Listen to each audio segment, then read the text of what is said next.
6 days after June Larkin buried her son, his truck tried to tell her he was alive. It began in a lawyer's office that smelled of lemon oil and old radiators, a room with expensive furniture and no talent for mercy.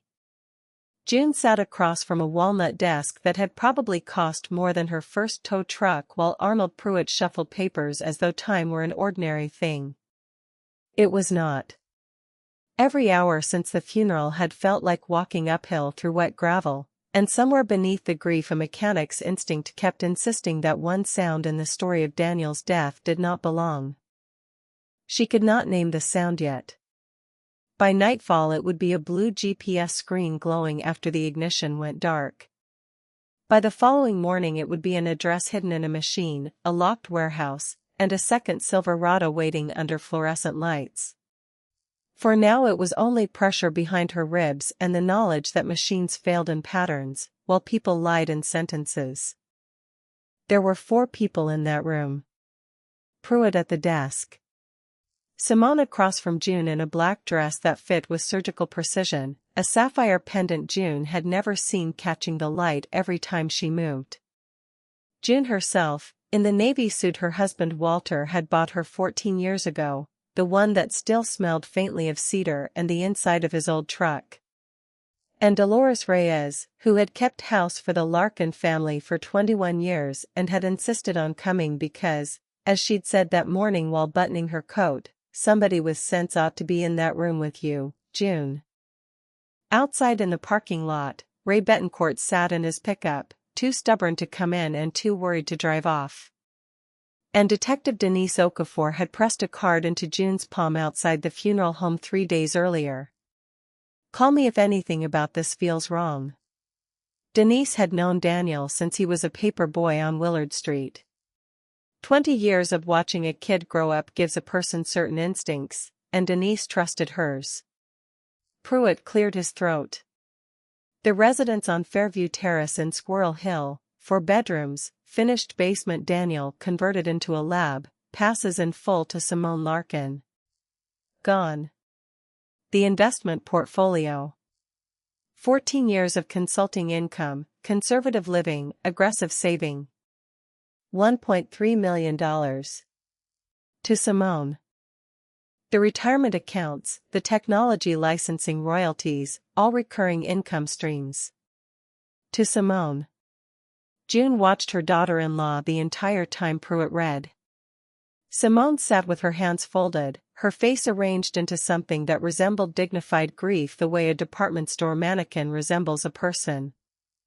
Every few sentences her fingers drifted to the pendant, as if drawing comfort from it.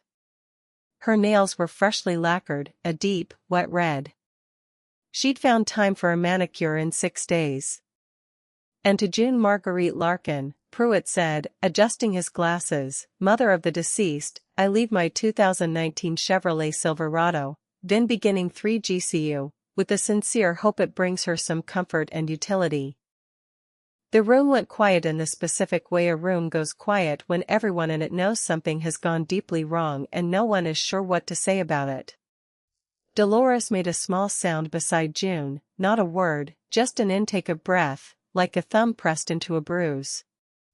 Simone reached into her handbag and produced a set of keys, leaning across the space between them, holding them out with a smile that never touched her eyes. A keychain hung from the ring, a beat-up Pittsburgh Steelers bottle opener Daniel had carried since he was 22. Here you go, June, she said softly. I know how much he loved that truck. June took the keys. She kept her face still the way her own mother had taught her, the stillness you learn growing up in a house that ran a garage, where a foreman told you something unfair and you still needed the job come Monday. Thank you, Simone. Simone tilted her head, studying June for a reaction that didn't come. Then, low enough that Pruitt, still gathering papers, might not have caught it, but June caught it, and Dolores caught it too, going rigid in her chair. Simone said, it's old. Just like you. Keep it as a memory. June looked at her for a long moment. Simone held her gaze with total composure, that small smile fixed in place, fingers returning to the pendant. 39 years raising Daniel. 39 years of double shifts at Larkin Auto on Butler Street. Of packing his lunch before 5 a.m. Of driving him to robotics competitions in Erie and Akron, and once, memorably, all the way to Boston in a snowstorm. 39 years of being his mother. And this woman handed her a set of truck keys like she was doing her a favor. June stood, straightened her jacket, and thanked Arnold Pruitt for his time. In the parking lot, Ray was already out of his truck before she reached the door. 68 years old, built like a man who'd spent 5 decades arguing with sheet metal for a living, which he had. He took one look at her face and said nothing, which was exactly right, because there was nothing yet worth saying. They drove back to the East End in separate vehicles, June in Daniel's Silverado, Ray trailing behind in his own truck. The seat was set for Daniel's height, longer legs than hers, and she had to reach down and slide it forward. The cab smelled like him. Like the wintergreen gum he chewed and the leather conditioner he used on the seats, because she taught him that, too. You take care of a machine, it takes care of you.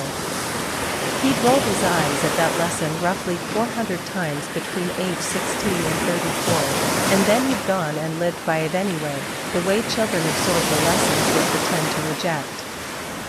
She pulled into her driveway and sat with the engine running for a long moment, both hands on the wheel, staring at the garage door.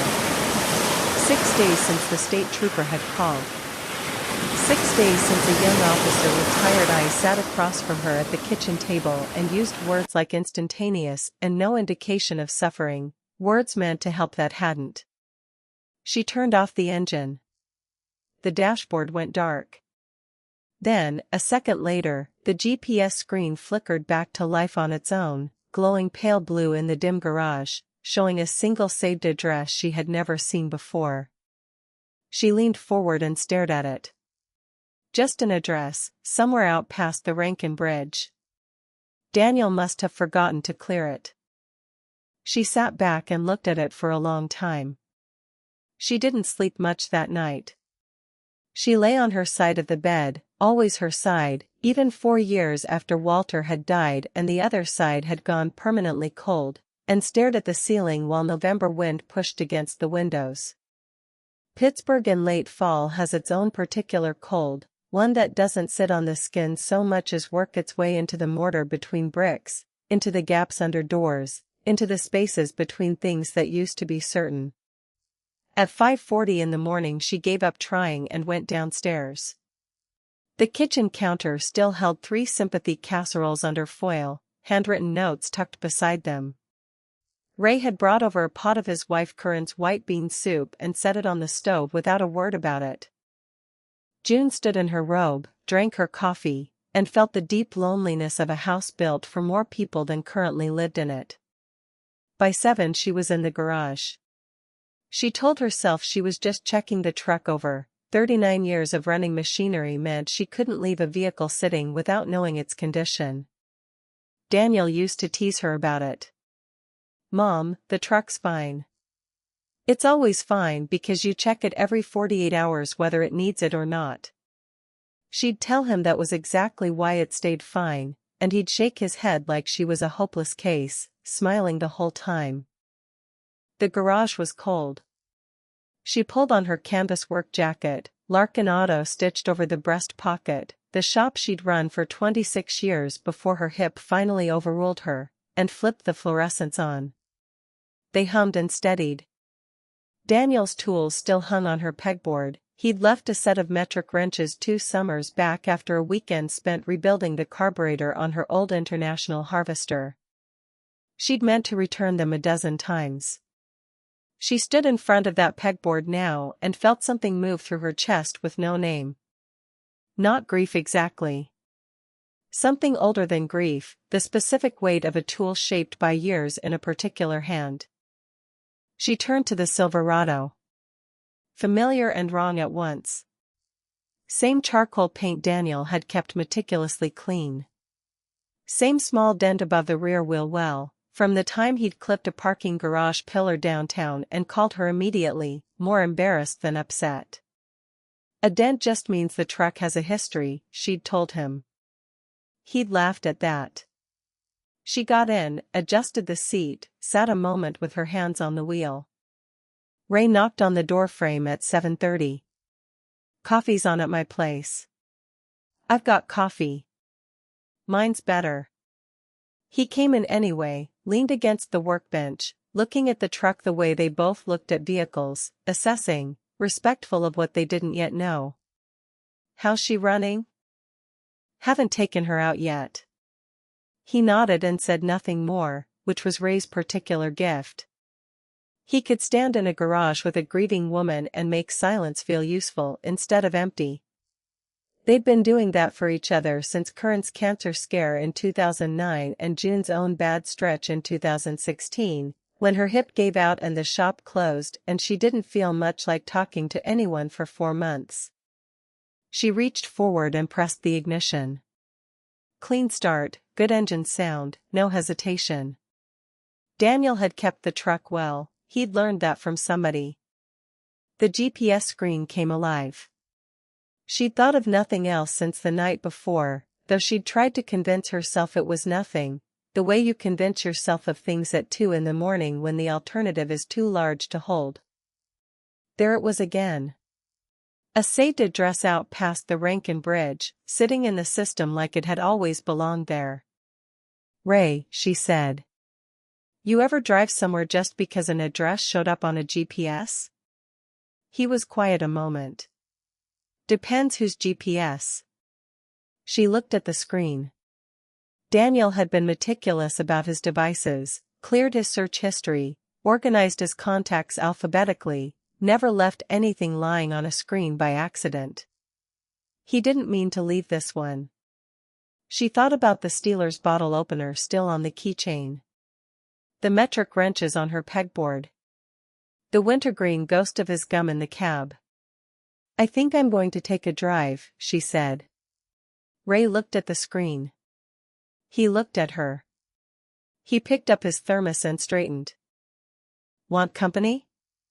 "Not yet," she said. "But keep your phone on." The address sat in a stretch of light industry past Duquesne, warehouses and small fabrication shops, the economic skeleton underneath the region's residential skin. June had done enough work in that corridor during her shop years to know the territory in her bones. She pulled out of the driveway at 8:15. The Silverado handled better on wet pavement than she'd expected from a truck with 109,000 miles on it. Daniel had kept up the maintenance, same as she'd taught him: rotate the tires, change the oil before the light told you to, don't wait for things to break before paying attention. He'd rolled his eyes at that lesson too, then followed it anyway. Her phone rang at 8:40. Simone's name on the screen. She let it ring twice before answering. "June." Simone's voice was warm and careful, the way it always was when she wanted something or was checking on something. "Mrs. Ferrante from your street called me. She said she saw you leaving early. I wanted to make sure you're all right." June kept her eyes on the road. "I'm fine, Simone. Just taking the truck out. Getting used to it." "That's a good idea." A small pause. "Where are you headed?" "Nowhere in particular." "Helps me think." "Of course." A slightly longer pause. "You know you can call me anytime, June. Whatever you need. We're all we have left of him." The words landed with their intended weight, heavy with manufactured warmth. June had heard that phrase before, and each time it sounded less like comfort and more like a claim being staked. "I know that. Thank you for checking. Roads are slick, drive safe." Simone hung up first. June set the phone on the passenger seat and exhaled. She thought about the specificity of the question, not "how are you," but "where are you going," and filed it away. The GPS steered her off the main road onto a two-lane strip called Ellsworth Industrial Way, a generous name for cracked asphalt running between chain-link and long low buildings with raw doors. most looking half abandoned for the season. A trucking outfit with half its signage gone. A metal shop, dark inside. A construction lot tarped for winter. She almost missed it. The address belonged to a warehouse at the far end, set back behind gravel. Smaller than the rest, maybe 60 feet wide, gray cinder block, no signage, a roll-up door closed, a regular door beside it with a combination lock. She pulled in and sat with the engine running. There was no reason on God's earth for Daniel to have this address saved. He was a machine learning engineer. His world was software and conference rooms with better coffee than her whole kitchen. No connection to this stretch of Duquesne she'd ever known about, which meant he'd put it there on purpose. She got out into the mist. Gravel crunched under her boots. The lock was a 4-digit combination model. She stood in front of it and thought about the way Daniel's mind worked, the way he'd hidden things in plain sight since he was 9 years old, tucking his best baseball cards inside the sleeves of his worst ones because he'd figured out, at 9, that nobody looks inside the thing they've already dismissed. She tried 0517, her birthday. The lock opened. The door swung into darkness, and the smell hit her first. Motor oil, cold metal, and underneath it, something familiar that took 3 full seconds to place. Wintergreen. She found the light switch. Fluorescence flickered twice and steadied into a cold white glow. Sitting in the middle of the warehouse floor was a 2019 Chevrolet Silverado. Same trim, same paint, same everything as the truck she'd driven here that morning. For one disorienting moment her brain tried to convince her she was looking at a reflection. Then the details resolved themselves the way details do when you've spent decades training your eyes to look carefully rather than just see. The front bumper had a hairline crack the truck outside didn't have. The mirrors were the base non-heated model. Daniel's daily driver had heated mirrors, because he'd grown up watching his mother scrape ice off windshields every Pittsburgh winter and swore he'd never do it himself once he could afford otherwise. And above the rear wheel well, no dent. No parking garage scar. This wasn't a copy. This was Daniel's real truck, the one he'd actually driven for 5 years. Which meant the vehicle she'd been driving, the one the state trooper had identified, the one that had gone off Ellsworth Road, was the duplicate. Her legs carried her forward before she'd consciously decided to move. She walked the truck slowly, one hand on the hood, reading it the way she'd read every vehicle that ever came into her shop. Fully inflated tires. No dust on the hood, someone had been here recently. Cold engine, but not long cold. 2, maybe 3 days. Daniel had been here. She opened the driver's door. The wintergreen smell hit stronger, real this time, not a ghost. She'd been breathing the duplicate all week. A coffee ring stain sat on the center console, the permanent kind that sets into plastic over months of use. A folded paper map of Allegheny County in the door pocket. Daniel had always kept paper backups, another habit he'd rolled his eyes about and adopted anyway. Under the seat, her fingers found a small laptop case, black, sized for a tablet rather than a full computer. She pulled it out and set it on the passenger seat. The zipper pull had a strip of orange electrical tape wrapped around it, the same tape she kept in a roll on her workbench, had kept for 30 years. Daniel knew exactly where that roll lived. He'd been reaching for it since he was tall enough to reach the bench. Inside the case, a tablet and a folded piece of paper. She unfolded the paper first. The handwriting was Daniel's, compact, deliberate, every letter formed with the same economy he brought to everything. Mom, if you're reading this, you found the truck. I knew you would. You always check everything twice. Her throat closed around something hard. The tablet has 2 things on it. First, the black box data from the real truck. I need you to look at the navigation and driver assistance logs from 6 weeks before the accident. You'll know what you're looking at, you've spent your whole life reading machines. Read this one. Second is a camera file. I'm sorry in advance for what it shows. I need you to watch it anyway. I love you, Mom. I'll explain everything when it's time. Trust the data. She sat in her dead son's real truck in a warehouse in Duquesne and understood three things at once. Daniel had known something was coming. Daniel had prepared for it. And Daniel, whatever else was true, had trusted her above every other person in his life to find this place, open this case, and listen to what the machines had to say. She pressed the power button. The screen woke to a navigation log, 6 weeks of route data, timestamps, location history, the kind of record a vehicle's onboard computer keeps automatically, invisibly, every mile of every drive. She scrolled to the final entry. Timestamp, the morning of the accident. Ellsworth Road westbound, speed normal, lane position normal, and then, at a coordinate she recognized as the curve above the access ramp, one anomalous entry in the driver assistance column. Unauthorized diagnostic session.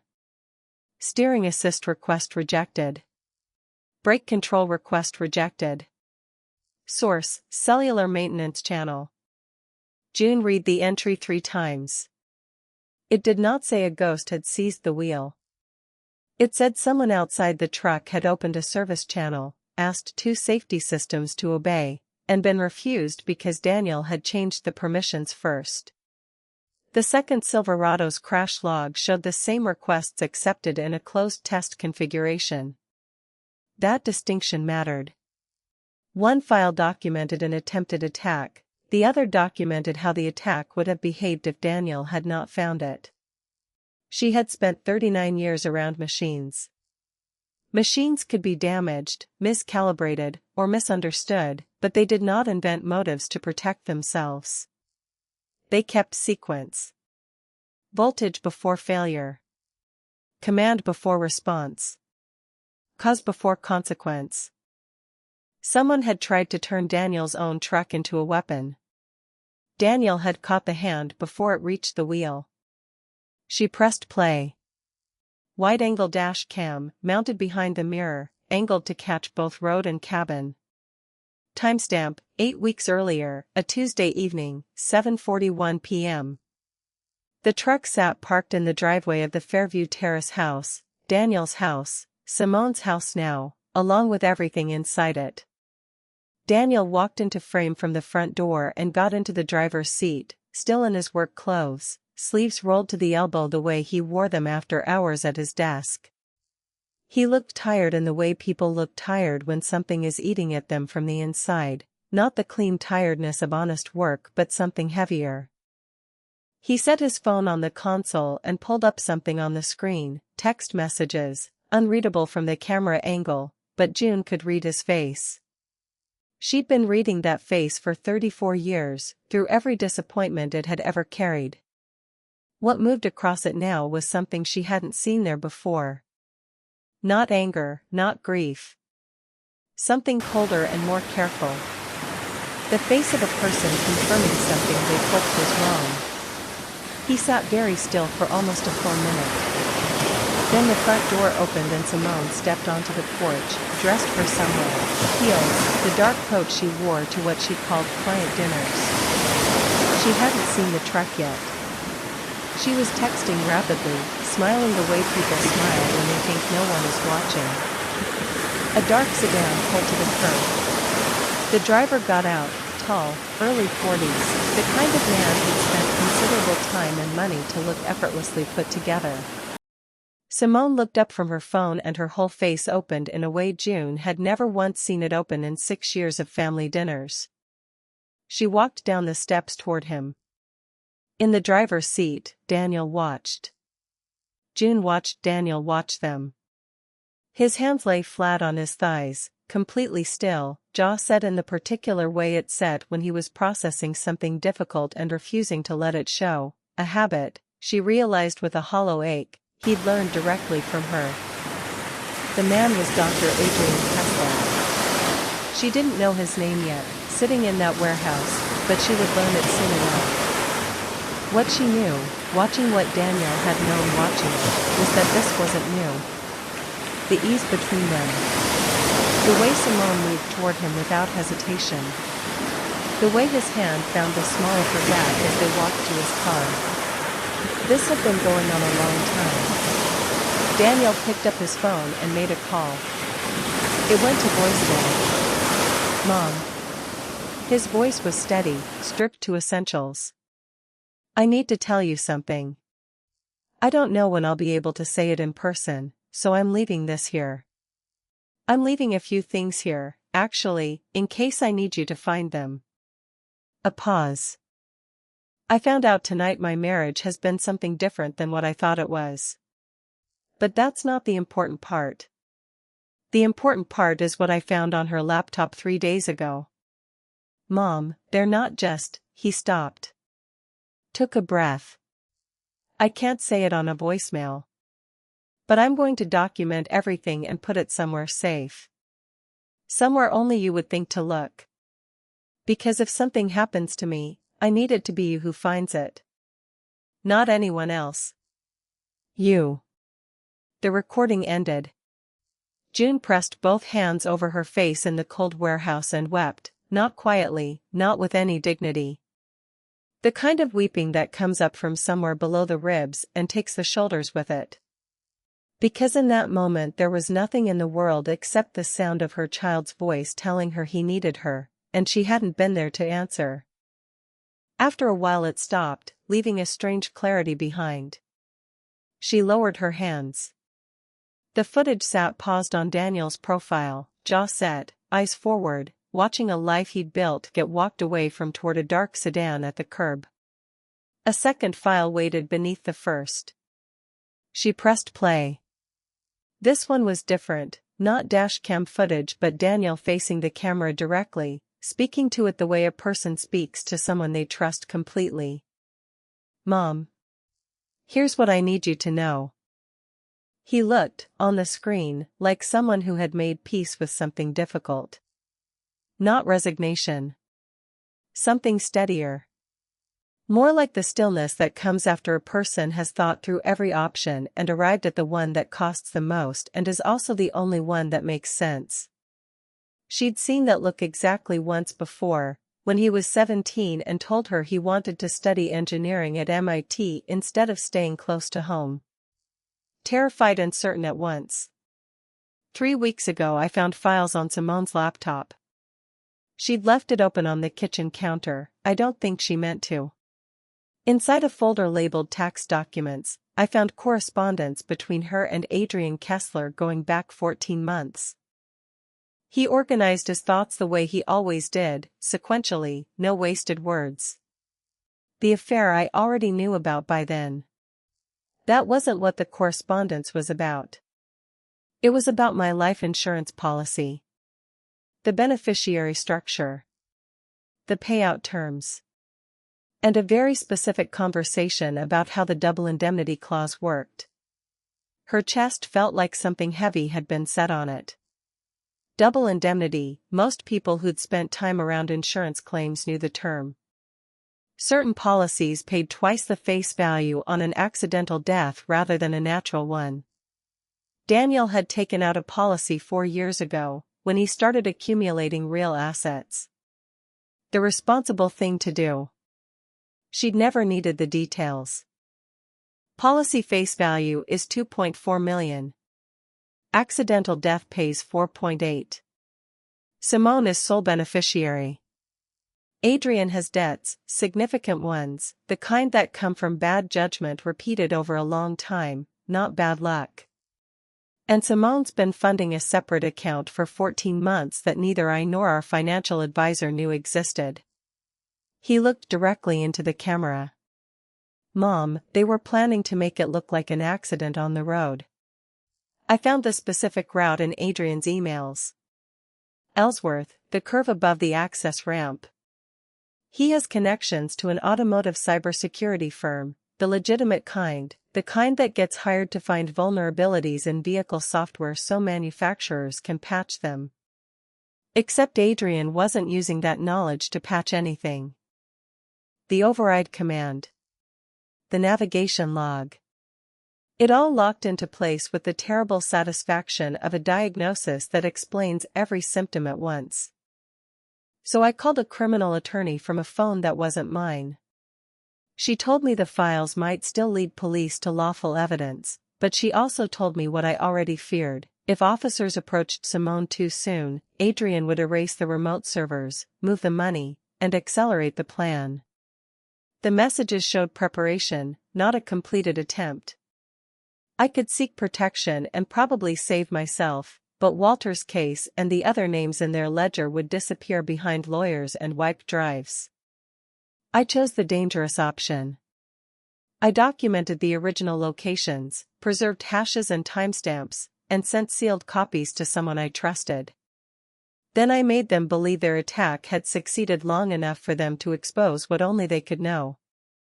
He reached off camera and came back with a coffee mug, wrapping both hands around it. I found a salvage truck matching mine, same year, color, and trim, and rebuilt enough of it to survive one unmanned run on a closed industrial spur.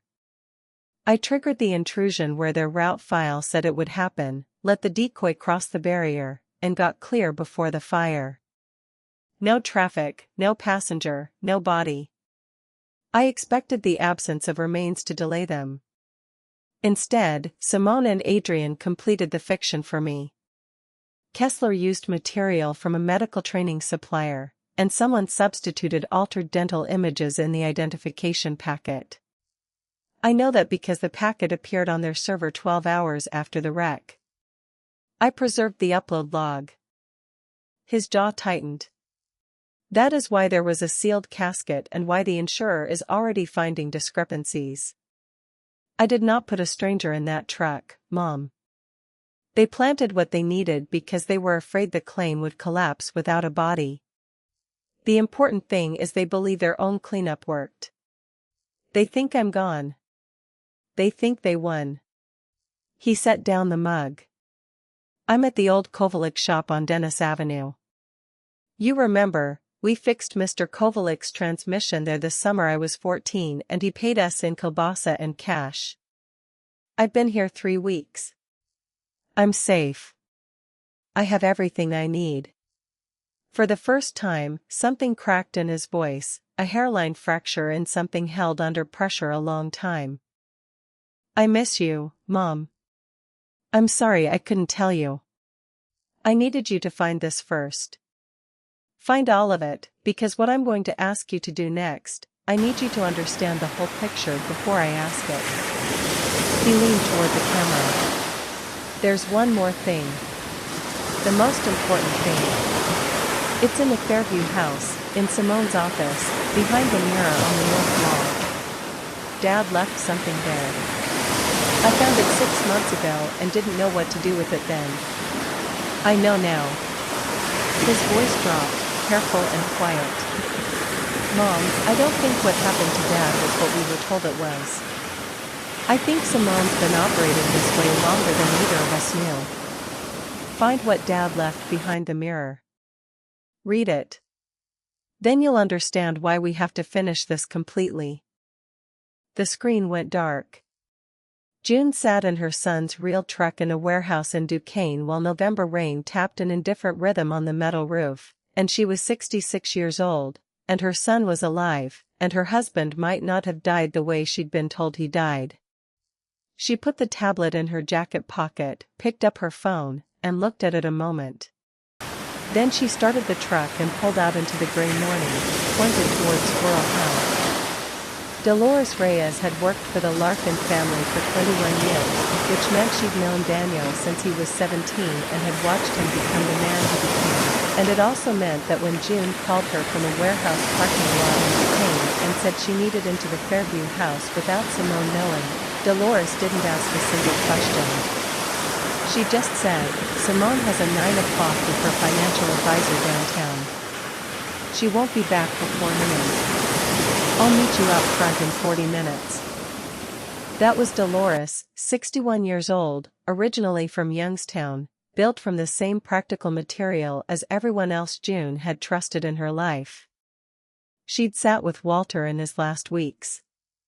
She'd brought food to June's house every day for 2 months after he passed without once making her feel like a charity case. And she had, apparently, been keeping a secret for 4 years, waiting for exactly the right moment to tell it. She was standing on the front steps of the Fairview house when June pulled up. The house was everything June's wasn't: brick and stone, 3 floors, landscaping that required a separate contractor. Daniel had bought it 5 years ago when the licensing income started coming in, and June had been proud of him in the uncomplicated way mothers are proud when their children exceed what was possible in their own generation. Now she looked at it and felt something closer to grief. She changed the alarm code last week, Dolores said by way of greeting, already at the door with her key. But she hasn't changed the lock, and she hasn't thought to ask for my key back. People like Simone don't think about what the help might know. Inside smelled of fresh flowers and expensive candles, comfort staged like a showroom. Dolores led June up the stairs without speaking, navigating floorboards she'd learned by heart. Simone's office was on the 2nd floor, north-facing, a large window over the back garden, dark wood desk, built-in shelving, and on the north wall, exactly where Daniel had said, a large mirror in an ornate frame, floor to ceiling, the kind that makes a room look bigger than it is. She moved her desk in front of it about 4 years ago, Dolores said from the doorway. Right around when Mr. Walter started getting sick. I always thought that was strange. You don't put a desk in front of a mirror. It blocks the light. June moved the desk chair aside and ran her fingers along the gap between the frame and the wall. Right edge, nothing. Left edge, a small catch, a deliberate notch cut into the baseboard. She pressed it and the bottom of the mirror swung forward an inch on a hidden hinge. Behind it, a shallow space, maybe 4 inches deep, running the width of the frame. Inside, wrapped in a plastic zip bag of the kind Walter had always used for important documents, a bundle of papers held together with a rubber band. She carried them to the window. The handwriting hit her before she'd read a single word. 38 years of marriage means knowing a person's handwriting the way you know their footstep in the hallway at night.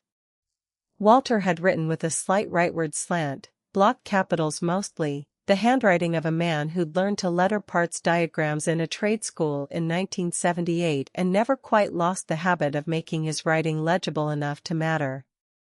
October 9th. 4 years ago. 2 months before he passed. Feeling tired again. Simone says it's the new blood pressure medication settling in, that fatigue is normal this stage. June keeps asking if she should drive me to see Dr. Feldman instead, but I don't want to worry her. Simone's been so helpful with the appointments. She drives me. Keeps track of the pills. I don't know what I'd do without her. Further in, mid-November. Dizzy spell this morning, worse than the others. Simone made me tea and sat with me till it passed. Told June she's a blessing and I meant it, though I've noticed she watches me when she thinks I'm not looking. A particular kind of watching.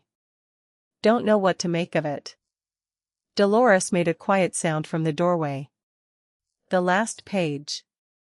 The handwriting different here, slower, less sure of itself, a hand fighting to stay steady. I don't want to write this down because writing it makes it feel real.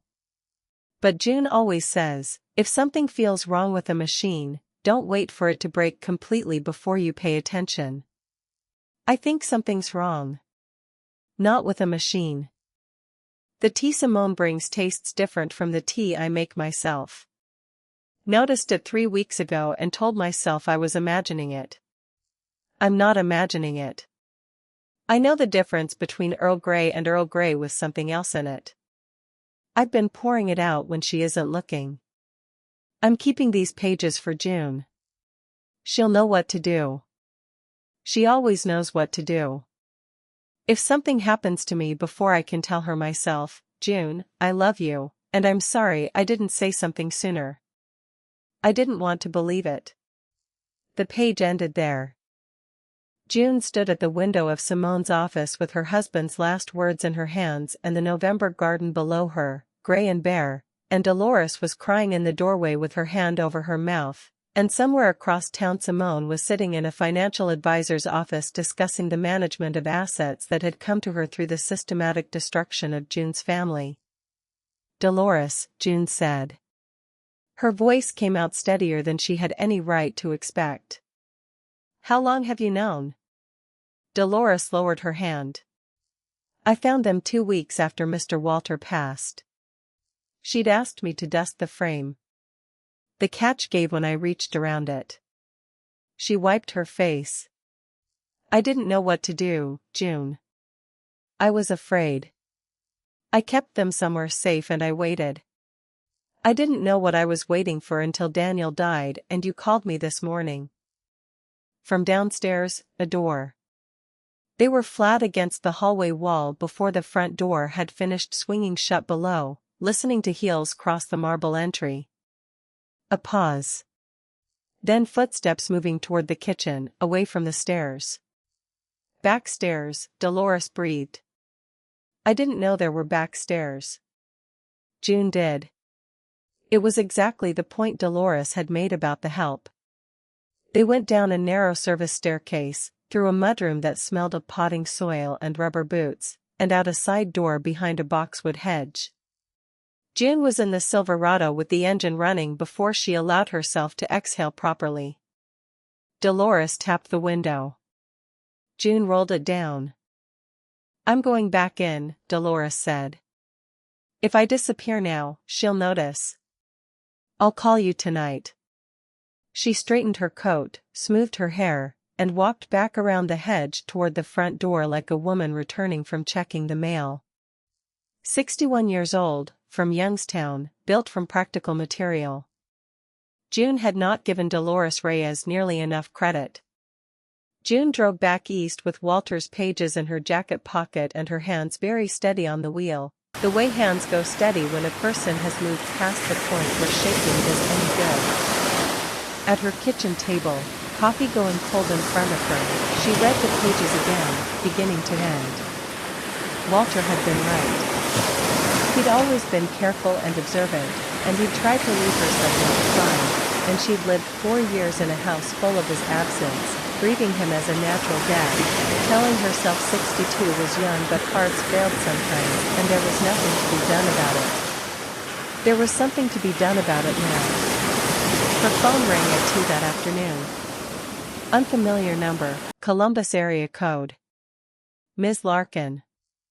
The voice was measured, professional, carrying the careful neutrality of someone accustomed to delivering difficult information for a living. I apologize for contacting you directly. I'm calling about your son's policy. She set down her coffee. What about it? We've had the claim under review for 3 weeks. Standard procedure for accidental death claims of this value, our actuarial threshold requires independent review above $2 million. A brief pause. I need to be straightforward. We've identified inconsistencies in the physical evidence submitted with the claim. Our forensic consultant's findings don't align with the profile on the file for your son. We're not in a position to approve payout, and we're conducting a formal investigation. What kind of inconsistencies? I'm not able to share specifics over the phone, Ms. Larkin. But I'd like to meet in person, at your convenience. You may have information relevant to our investigation. A shorter pause. There's one more matter you may not be aware of.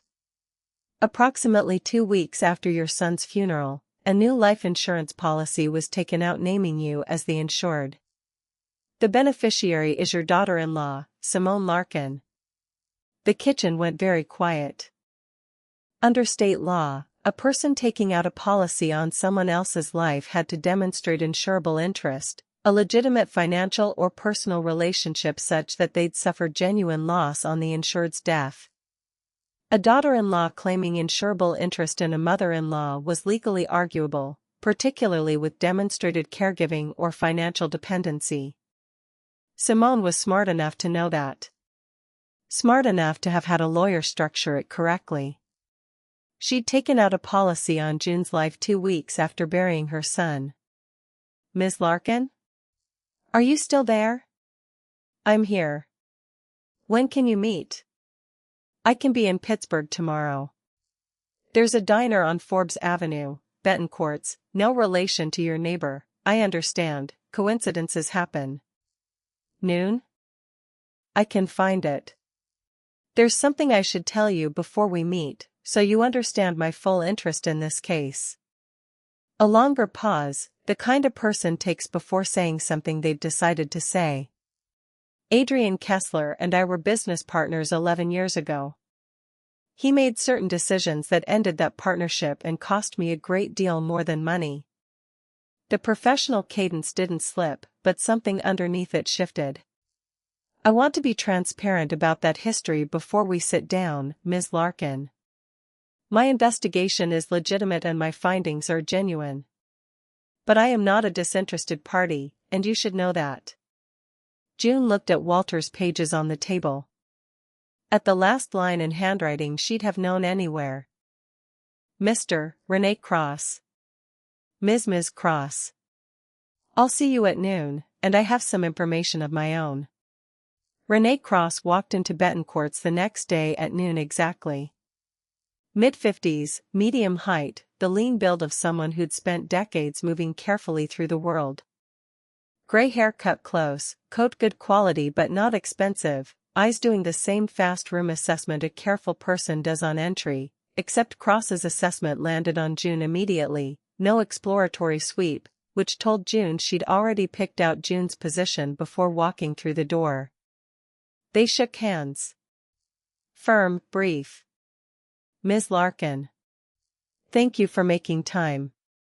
June's fine. You look like someone who hasn't slept well in about 11 years.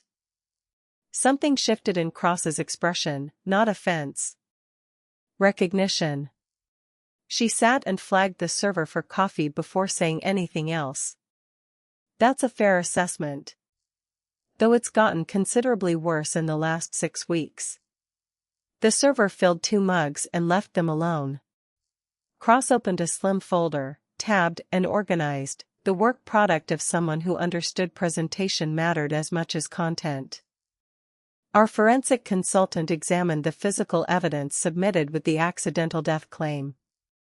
The biological material recovered from the scene doesn't match the profile on file for your son. Blood typing is inconsistent. Dental records were submitted, but our consultant flagged anomalies in the root structure suggesting the records themselves may have been altered." She turned a page.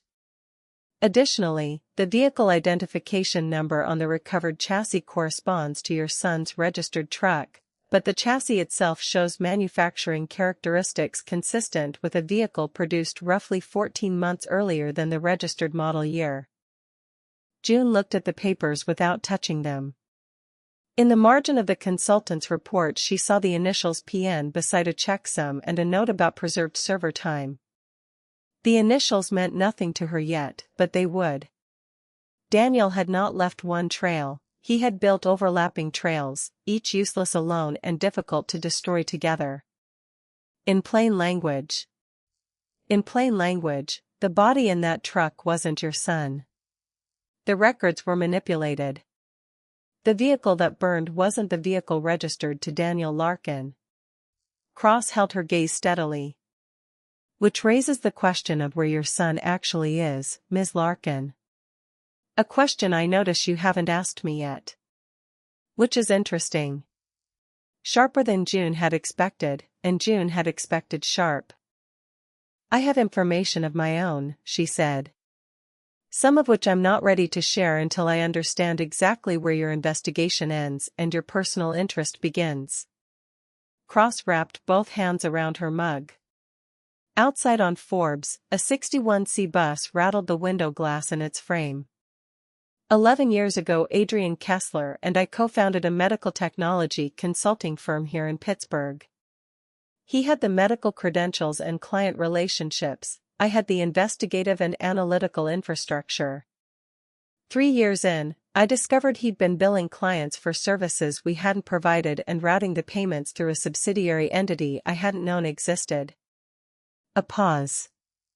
By the time I understood the full scope, the firm was dissolved. My professional reputation took 4 years to repair. Adrian walked away with roughly $800,000 that should have been split between us. You reported it. I reported it. The civil case settled for an amount that didn't cover my actual losses, and came with a non-disclosure agreement his lawyers made sure had teeth. Her jaw tightened, the first visible crack in the professional surface. I'd been waiting 11 years for Adrian Kessler to do something serious enough that a non-disclosure agreement became irrelevant. Insurance fraud and conspiracy charges tend to have that effect. June looked at this woman across a diner table and made the calculation she'd been preparing to make since the phone call the day before. Cross had a personal motive. She also had genuine evidence, professional standing, and the specific quality of honesty that comes from someone who knows their own bias and names it before you can use it against them. My son is alive, June said. Cross didn't move, didn't blink, just held the gaze while the information landed and settled. He staged the accident himself. He discovered what they were planning before they could carry it out. He's been in a safe location for 6 weeks, and he has documentation that goes considerably beyond what your forensic consultant found. She picked up her coffee. He's the reason you can't approve that claim, Miss Cross. And he's the reason we're going to finish this properly instead of just making it complicated for them. Cross was quiet a long moment. I need to meet him. Not yet. Not until the last piece is in place. What's the last piece? June set down her mug.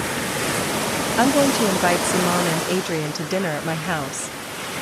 I'm going to give them the chance to say, out loud, in a room wired for sound, with a police detective outside, exactly what they did and exactly what they're planning to do next. She looked at Cross steadily. When that's done, you'll have what you need for the insurance fraud case. Detective Okafor will have what she needs for the criminal case. And my son can come home.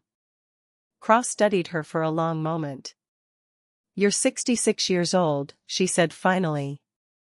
I am. And you spent 39 years running a garage. I did. She almost smiled. Ms. Larkin, I've worked with federal investigators, corporate attorneys, and 2 former district attorneys. I have never had someone walk into a meeting with me and already have a better plan than mine. My son built the trap in advance, June said. I'm just finishing the installation. The 2 days between the diner and the dinner were the quietest June had had in weeks, which was strange, because they were also the most deliberate. Denise Okafor came to the house the morning after June's meeting with Cross. June had slept badly, but the facts were no longer blurred. The investigator had physical discrepancies, Daniel had the architecture of the fraud, and June had become the narrow bridge between them. Denise sat at the kitchen table with a legal pad and they went through the plan the way June used to go through a complex repair job before touching a single tool, identifying every step, every failure point, every contingency that needed its own contingency. Denise had spoken to the Allegheny County DA's office the previous afternoon, carefully, without names, laying out a hypothetical scenario a junior attorney had found sufficiently interesting to monitor. We need them to make explicit statements, Denise said, underlining something on her pad. Your living room recording, if we get one, gives us intent and planning. What we need at the dinner is admission, them saying clearly what they did, not just what they're going to do. They'll say it, June said. When they think I'm gone, they won't be careful. Denise nodded slowly. I'll have 2 officers in an unmarked car on Willard. Cross will be on the cross street. She paused. June, I need to ask you something directly. If Simone brings something to the dinner, something she intends to put in your drink, then I do not swallow it, June said. Dolores found two identical cups at an estate shop. The safe one stays on the lower shelf of the serving cart. If Simone prepares a drink, I switch cups only when both of them have turned away. If I cannot make the switch cleanly, I spill it and the operation ends. Denise drew a box around the last sentence. Good. No antidotes, no guessing what a drug might be, no heroics. The surveillance team enters on the abort phrase or if you stop responding. The district attorney has approved the monitored operation, and the warrant application covers the transmitters. You are bait, June. You are not expendable. I know the difference. Denise looked at her a moment. You've thought this through. I've been thinking like a mechanic for 39 years. Same principles. Understand the system, anticipate the failure points, build in redundancy. You've been thinking like a detective for 6 weeks without realizing it, Denise said. Ray arrived that afternoon, ostensibly to return a socket set he'd borrowed 3 weeks ago, actually to spend 20 minutes in the garage confirming the Silverado system was still functioning. Daniel's system, really, because it turned out, when June finally asked Ray what he thought about wiring the truck for sound, that Daniel had left something for that too, tucked into an email to Ray sent the same week he disappeared, with technical specs for a cabin audio rig and a note that said only, if Mom needs this, help her build it.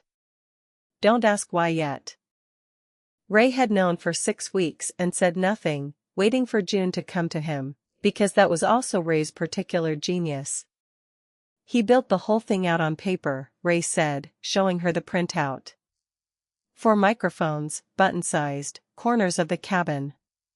Transmitter behind the console panel, fits against the existing harness.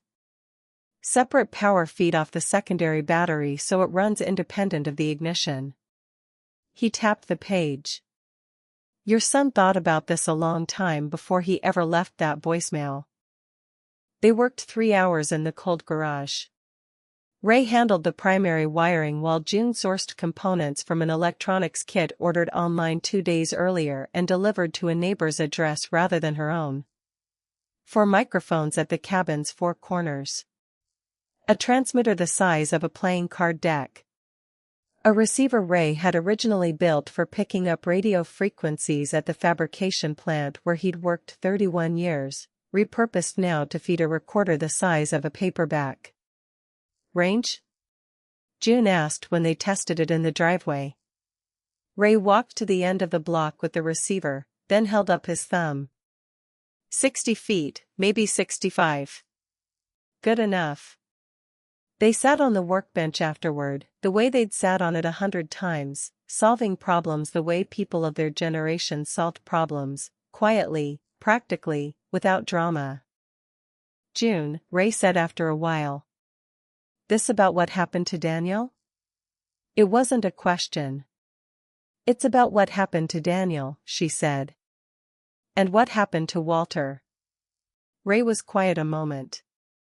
Outside, a delivery truck rumbled down the street and the garage walls shook slightly, the way they always had, the same way they'd shaken when Daniel was 12 and had helped her replace the garage door springs on a Saturday afternoon, standing on a step stool to reach the upper bracket, handing her tools with the serious concentration of a boy who understood this was important work. I'm going across town tomorrow, she said. I'm going to see Cross again. When I get back, I'll have a fuller picture. And then? And then you set a trap. She looked at the truck sitting in the center of the garage, the most ordinary-looking vehicle on Willard Street, now carrying inside its panels a system that would record every word spoken within its walls. They think they already won, Ray. That's the advantage. People who think they've won stop being careful. Ray drank his coffee. Corinne wants you for dinner Sunday. She made the pot roast. The ordinariness of it hit June somewhere in the sternum. Corinne's pot roast on a Sunday, The kind of thing that had been true every month for 2 decades and would keep being true regardless of what was happening in the larger world, because some things anchor deep enough that nothing shakes them loose. "Tell her I'll be there," she said.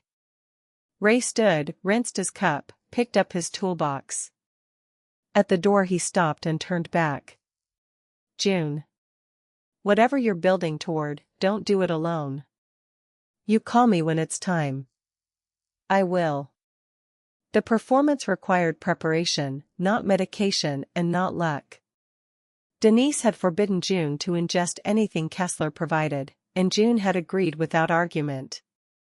The house call receiver was operating under a monitored investigative plan. An officer and a paramedic waited out of sight, with an abort phrase that would bring them through the door. What remained was acting, and June had never been an actor in her life. She sat at her kitchen table the morning of and practiced looking unwell. It didn't require much practice. 6 weeks of genuine grief had done most of the work already. She was thinner than she'd been in years. The circles under her eyes were real. When she moved through the house, she moved with the careful deliberateness of someone who'd been spending too much time alone with difficult thoughts. All she had to add was a slight tremor in her right hand and a tendency to lose the thread mid-sentence. She called Simone at 10 that morning. "Simone," she said, letting her voice come out rough and uncertain. "I'm sorry to bother you. I've been having these dizzy spells since yesterday. I didn't want to make a fuss, but this morning I couldn't get out of the kitchen chair for almost 20 minutes. Simone's response was immediate and precisely calibrated. "June, why didn't you call sooner? That sounds serious. Have you eaten today?" "A little. Probably just run down." June let a pause stretch. "I didn't want to worry you. You're not a bother at all. Let me call Adrian, Dr. Kessler. He does house calls for family. He can be there within the hour." There it was. The offer arriving before June had asked for it, so natural and immediate someone who didn't know better would have found it touching. June knew better. "That would be kind of you," she said. "Thank you, Simone." She hung up and waited. Kessler arrived at 11:47. June watched through the front window as he parked his dark sedan at the curb, the same sedan from Daniel's dashcam footage, the same one that had pulled up outside the Fairview house while her son watched from the driver's seat. He came up the walk in his overcoat, medical bag in hand, moving with the easy confidence of a man who considered himself the solution to whatever problem he was walking toward.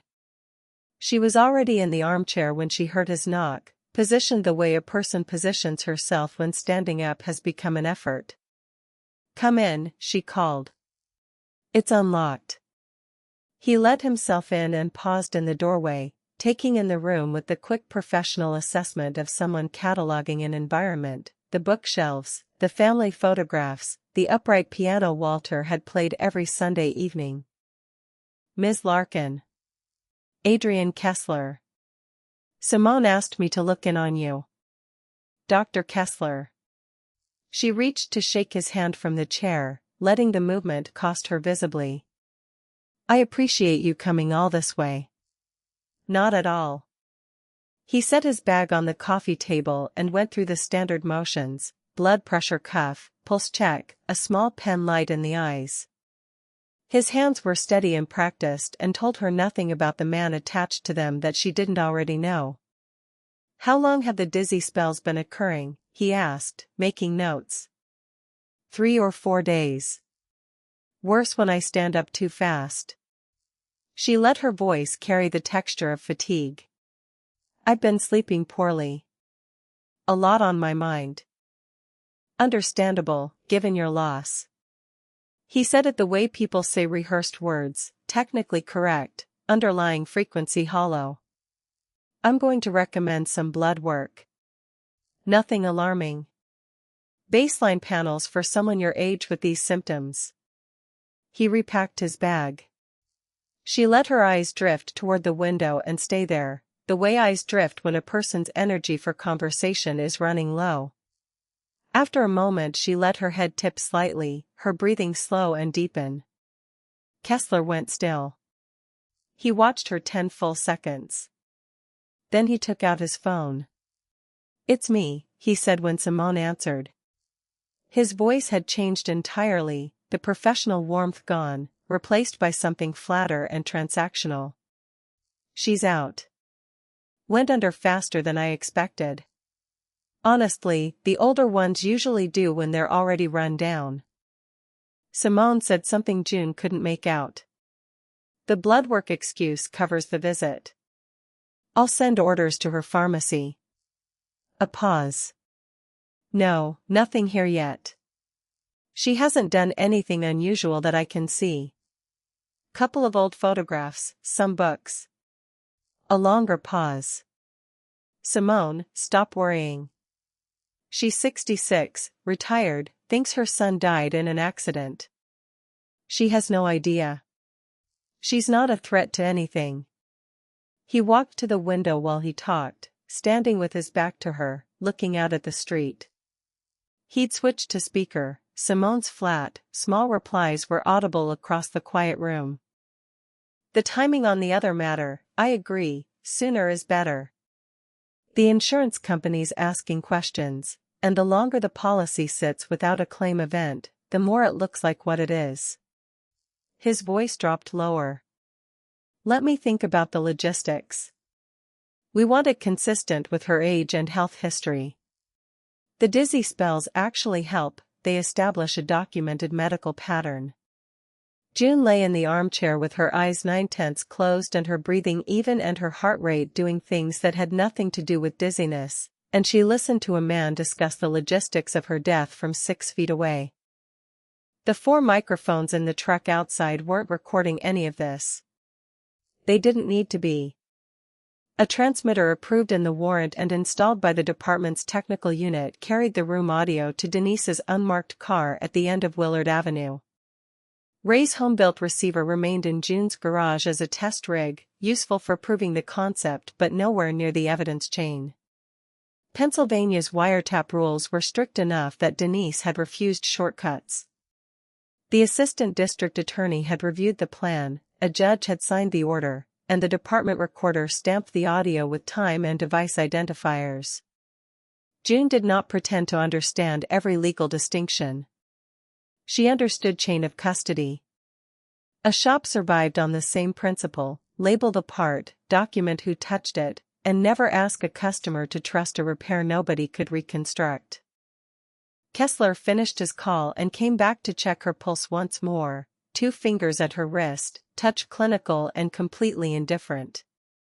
"Sleep it off," he said quietly, to no one in particular.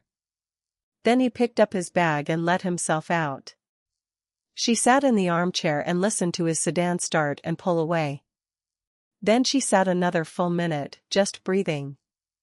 Then she reached into her shirt pocket and turned off the secondary recorder she'd had running against her chest the entire time, belt and suspenders, the way you approach any repair job where failure isn't an option.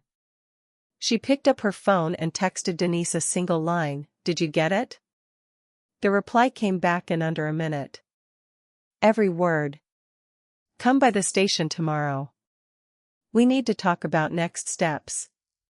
She looked at the family photographs on the bookshelf, Daniel at his MIT graduation, 22 years old, grinning like he couldn't believe it was real, Walter beside him, hand on his shoulder, looking not at the camera but at his son, an expression with no name in any language she knew. "We're getting there," she said to the room. Daniel had built contingencies. Denise had built a lawful perimeter. But the dinner itself belonged to June. She chose the property Simone would covet, the meal that would make the house feel ordinary, the seating that kept Kessler away from the hall, the duplicate cup, the abort phrase, and the truck parked where Simone would see it when panic narrowed her choices. A plan left by a son was not the same thing as a plan completed by his mother. June intended the difference to matter. The 2 days between Kessler's house call and the dinner were spent on preparation of a different kind. Denise had been thorough.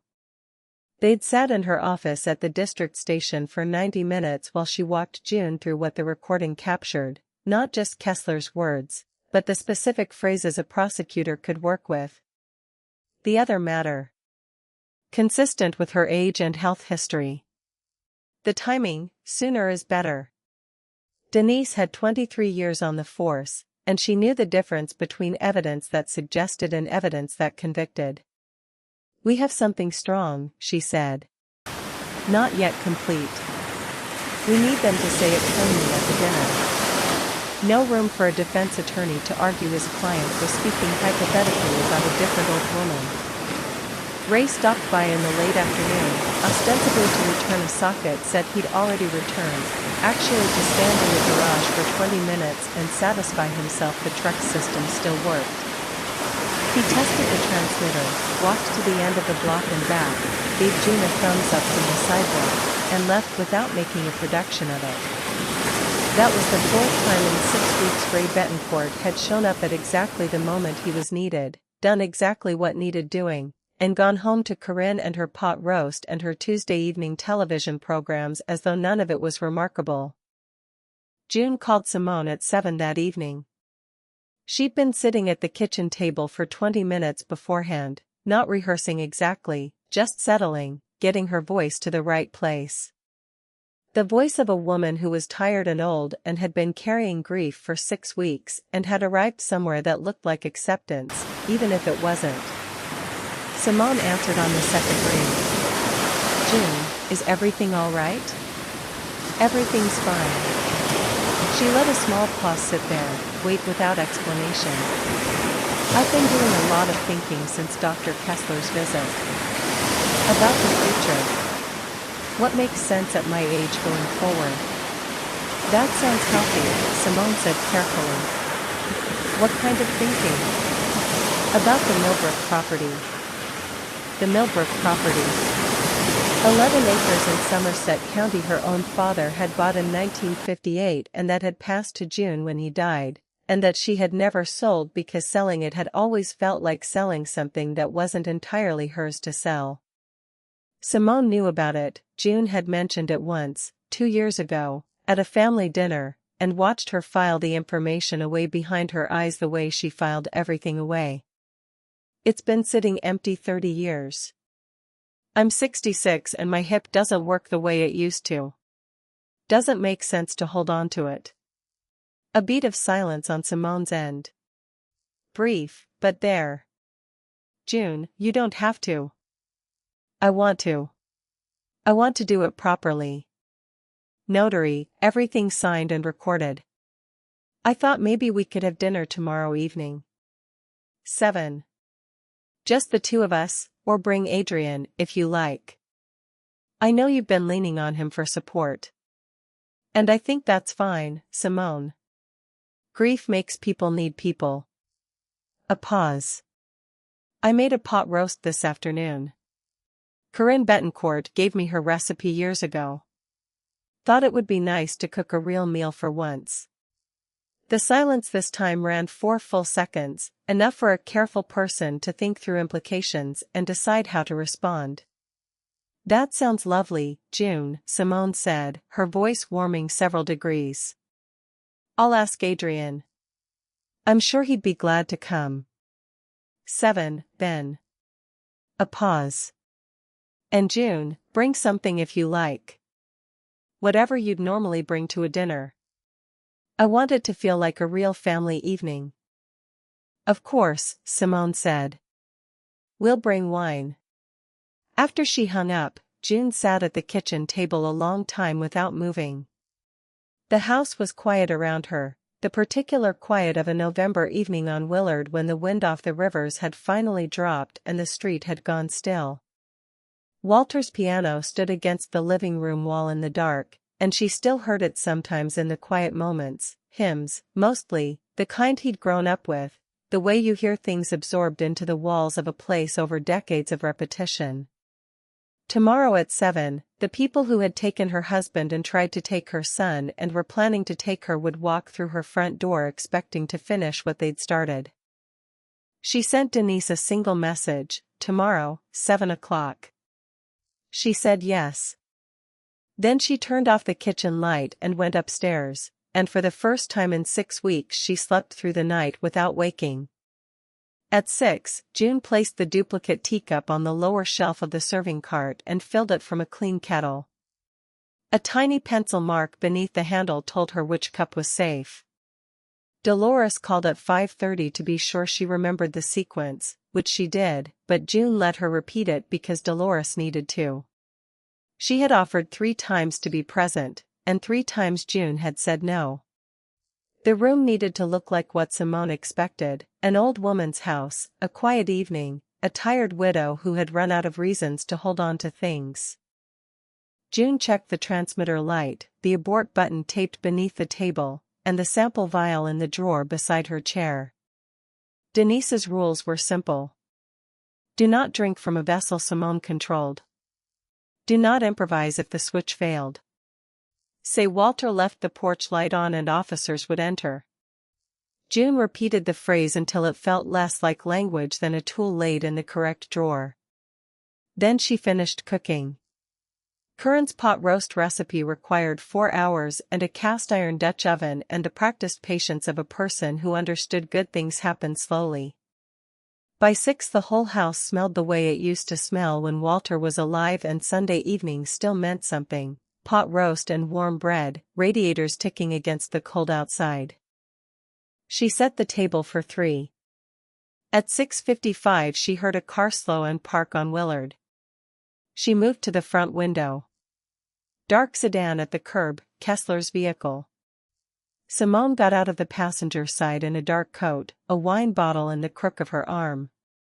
Kessler came around from the driver's side, hands in his overcoat pockets, scanning the street once in each direction with the quick habitual assessment of a man who'd learned to account for his surroundings. He looked directly at the window where she stood. She stepped back. Then made herself step forward again, an old woman looking out for expected dinner guests. Nothing suspicious about that. She raised a hand and watched his expression arrange itself into a smile. She went to open the door. June. Simone stepped forward and kissed her cheek, the gesture that had always seemed warm and now felt like a performance whose staging June finally understood. Something smells wonderful. Corinne Betancourt's pot roast. June said. Come in, both of you. Cold out there. Your house call helped, she added, and watched nothing move in Kessler's face at all. They settled into the ritual of dinner. Simone opened the wine and poured 3 glasses. Kessler sat with his back to the wall, facing the room, the automatic positioning of a man who always wanted to see what was coming. June brought out the pot roast and the bread and green beans cooked with bacon the way her own mother had made them, and for a while the 3 of them moved through the ordinary choreography of a shared meal, passing dishes, commenting on the food, finding surface-level conversation for people who were all pretending this was something it wasn't. The Millbrook property, Simone said after the first course, setting down her fork with the careful timing of someone who'd been waiting for the right moment. 11 acres in Somerset. You said your father bought it in '58. Never built on it, June said. Good land, but I'm not a farming woman, and my hip's been telling me for 3 years I'm done pretending otherwise. She pushed her plate forward slightly, the gesture of a woman winding down. Should stay in the family. Daniel would have wanted that. Simone's expression did something subtle and controlled at Daniel's name. Kessler reached for his wine. That's very generous, June, Simone said.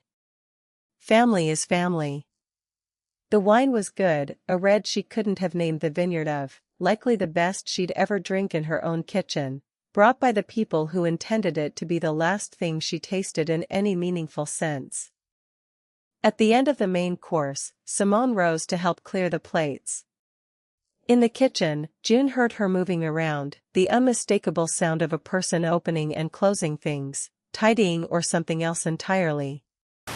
She came back with a small pot of tea on a tray, 2 cups, the kind of domestic gesture that looked like thoughtfulness. "I made tea," she said. "I know you prefer it after dinner, June. You mentioned it once, months ago."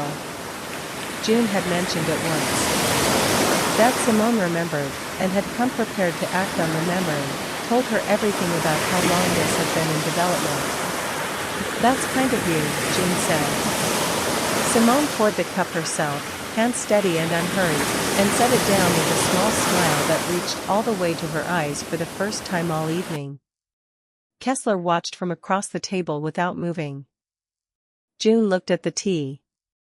The steam rose in a thin thread. Earl Grey, what Walter had drunk, what Simone had brought Walter in the weeks before he died. That she'd chosen the same variety struck June as either a profound carelessness or something far worse. She picked up the cup with both hands. Simone leaned back slightly. June raised it, then stopped as if remembering the cream. She set it on the serving cart, turned the cart half a wheel toward the refrigerator, and opened the door. The day held her hands for less than 3 seconds. Long enough. The marked cup came up from the lower shelf. Simone's cup went down beside the empty cream pitcher. When June turned back, she carried the safe tea and a teaspoon, her tremor convincing because this time part of it was real. She drank half the safe cup, unhurried. Simone watched her swallow. A minute later June let the spoon fall, apologized, and bent to retrieve it. Under cover of the tablecloth she drew a small sample from the other cup into the vial and capped it against her palm. Chemical proof and spoken intent, separate paths to the same truth. She let the silence run 90 seconds. Then she set both hands flat on the table and looked at them as though having difficulty focusing. Simone and Kessler exchanged the briefest look, a microsecond of communication, so practiced it was nearly invisible. Nearly. "I feel a bit," June started, then stopped. Let her shoulders drop. Let her head lower slowly toward her chest, the way a head lowers when the lights are going out. Her left hand slipped off the table edge. The sound of it hitting the chair arm was loud in the quiet room. Simone stood up. She came around the table quickly, not running, that wasn't her style. And even now, even in this moment, her style held. She moved with the contained urgency of someone managing a situation rather than reacting to one, checking the front window first before she crossed the room, the automatic caution of a woman who'd learned to account for witnesses before she accounted for anything else. She crouched beside June's chair and put 2 fingers at her wrist. June kept her breathing slow and shallow, eyes 9/10 closed, just enough gap to catch light and movement without giving herself away. She could smell Simone's perfume and the wine on her breath, and underneath both, the faint clean smell of Earl Grey still steeping on the tray. "She's out," Simone said. Kessler was already on his feet, coming around to her other side, checking her pulse the same clinical way he had 10 days earlier. "Stronger than I'd like," he said quietly, "but it'll do. Give it 20 minutes. Simone straightened. She looked at June in the chair, really looked, the way she had never looked across a dinner table in 6 years, without the performance of warmth, without the careful arrangement of her expression into something meant to be seen. Just a woman looking at an obstacle that was almost finished being an obstacle. 20 minutes, she said. Then we call it in. Kessler moved to the window, looked out at Willard Avenue. 1 beat, 2. He stepped back. Clear. He walked to the armchair against the far wall, June's chair, the one she'd sat in every evening for 20 years, the one Walter had reupholstered in 1997 with fabric ordered from a catalog, spending 3 weekends fitting it himself, and sat down with his long legs stretched in front of him, looking at the ceiling with the expression of a man waiting for a flight in an airport lounge. So, he said. Somerset County. Simone almost laughed, a breath through her nose, sharp and satisfied. 11 acres. Good timing on her part, actually.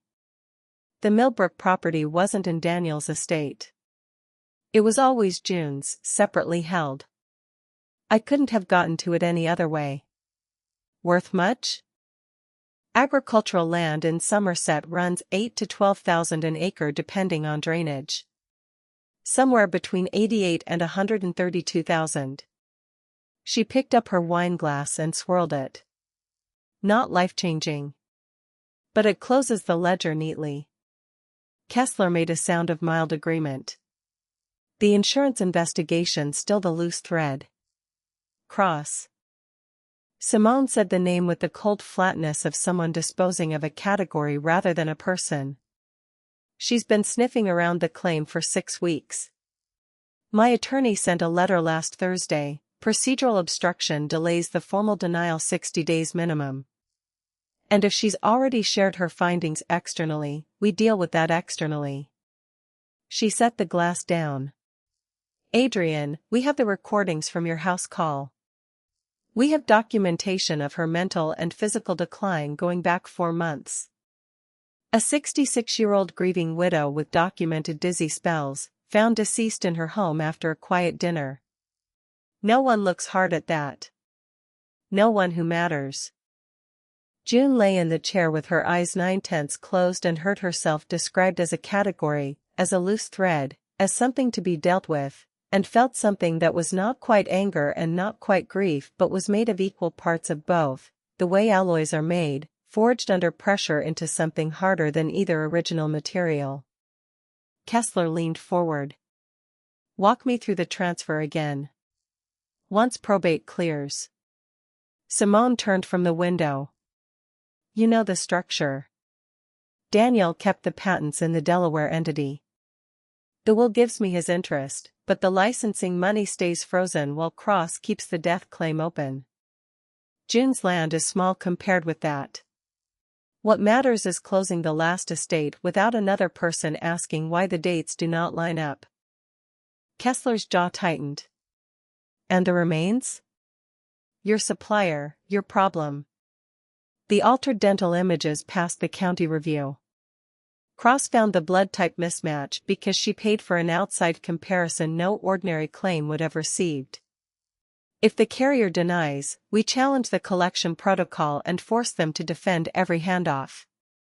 That was always the fallback. You said the fire would make comparison impossible. I said it would make the first identification easy. It did. Do not confuse a delay with failure. She picked up her glass again. The royalties are worth more than the policy, and both are worth more than panicking now. She paused. Daniel's death was an accident. June's death will be natural. Renee Cross is a disgruntled former business associate with a documented personal grievance against you. The insurance company's case falls apart in discovery. A beat. We've been careful, Adrian. From the beginning, we've been careful. Kessler looked at the ceiling again. Walter wasn't careful enough, though. The tea. The journals. Simone went very still. Something shifted in the room, a temperature change, almost physical, the way air changes when the thing that's been unspoken finally gets spoken. Walter figured out the tea, Simone said, so quietly June almost missed it. He poured it into the fern twice. I saw the leaves.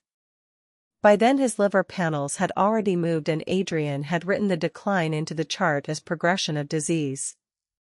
We did not need another dose. We needed him to doubt his own suspicion long enough to stay home. Kessler stared at her. You told me the journals were destroyed. I told you I couldn't find them. There is a difference. The distinction hung between them, small and lethal. It was not a speech made for an audience. It was two frightened accomplices assigning blame, each trying to place the most dangerous fact in the other's hands. June had been still 11 minutes. She had lain in this chair and listened to the price assigned to her husband's life, to her son's life, to her own, and she had not moved and had not made a sound. And the reason was that she had known, from the first moment she and Ray sat in that garage wiring the truck, that the moment she moved was the moment this ended, and it could not end 1 second before it was complete. It was complete now. She opened her eyes, not slowly.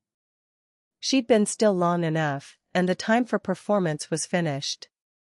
She sat up straight in the dining chair and looked across the table at Simone, who had gone the color of the wall behind her, and then at Kessler in the armchair, who'd come forward off the backrest with a sudden rigidity, like a man who's just put his hand on something he didn't expect to find. "Simone," June said. Her voice came out level and clear. "Adrian." Neither of them spoke. "You mentioned Walter's journals," she said. "I want you to know I found them 3 weeks ago, behind the mirror in your office." She looked at Simone steadily. "He saved them for me. He knew I'd know what to do." From the small device mounted above the living room window, the secondary transmitter she'd installed 4 days earlier, feeding directly to Denise's receiver on Willard, every word spoken in this room for the past 11 minutes had been traveling through the November air to a recording device 60 feet away. Outside, June heard a car door open, then another. Simone turned her head toward the front window, and the expression on her face in that moment, the specific collapse of a carefully constructed architecture falling all at once, was something June would carry the rest of her life. Not with satisfaction. With something older and quieter than satisfaction. With the understanding that some things, once broken, cannot be put back together, and that this is not always a tragedy. The front door opened. Detective Denise Okafor stepped into the living room. Denise filled the doorway the way she always filled doorways, not with size, exactly, though she was tall, but with the distinct quality of presence 23 years of wearing a badge in Allegheny County builds into a person's posture. Behind her, 2 uniformed officers stood on the porch, and beyond them the cold dark of Willard Avenue and the shapes of neighbors drawn to their windows by the sound of official vehicles on a quiet residential street. Kessler stood from the armchair. "Detective Okafor," he said, voice steady and professional and completely hollow. "I'm not sure what you think you heard, but I'd recommend." "Adrian Kessler." Denise's voice cut clean through his. "You're under arrest for conspiracy to commit fraud, conspiracy to cause harm to a person, and related charges under Pennsylvania statute. You have the right to remain silent. Anything you say can and will be used against you in a court of law." The Miranda warning continued, clean and procedural, each word landing in the quiet room with the weight of language that means exactly what it says and nothing more. Kessler listened with his jaw set and his hands at his sides, doing the controlled collapse of a man deciding in real time how much dignity he could preserve from a situation that had none left to offer. He didn't resist. Officer Reyes, no relation to Dolores, a coincidence June would find almost funny later, came through the door, and Kessler went with her without a word, which was the smartest decision he'd made in that house all evening. The cuffs clicked into place in the hallway, and the sound carried through the whole first floor, the way sounds carry in spaces gone completely still. Simone hadn't moved from her position against the dining table. She stood gripping the edge behind her, watching Kessler walk out with the expression of a person watching the last support structure of something large and complicated get removed. Then she looked at June. June had stood from the dining chair, standing between Simone and the living room doorway, which Simone registered in the same instant June registered that she was registering it. "June," Simone said. Her voice had lost every manufactured quality. What was left underneath was something June recognized as genuine for the first time, not warmth. Warmth had never been genuine, a stripped-down directness almost more unsettling than the performance had been. "You have to understand that none of this was." "Don't," June said quietly. Simone looked at her one long moment. Then she moved, not toward June, she was too controlled for that, too precise in her spatial awareness even now. She went right, away from the table, toward the kitchen, fast through the door and across the mudroom in the time it took Denise to reach the dining room entrance. The side door opened, cold night air rushed briefly into the house. Denise was already on her radio. June walked to the front window and looked out at Willard Avenue. The Silverado sat at the curb where she'd left it that afternoon, moved out of the garage and parked as naturally as a woman leaves a vehicle she intends to use tomorrow. Simone came around the side of the house at a near run, reaching into her coat pocket as she crossed the yard. A key, taken from the hook inside the front door when she'd arrived. June had put it there for her. She got into the truck, pulled the door shut. The engine turned over clean and strong. Headlights came on.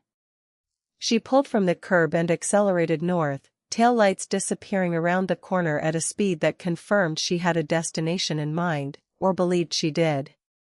Denise came to stand beside June at the window. She took the bait. She took the truck, June said.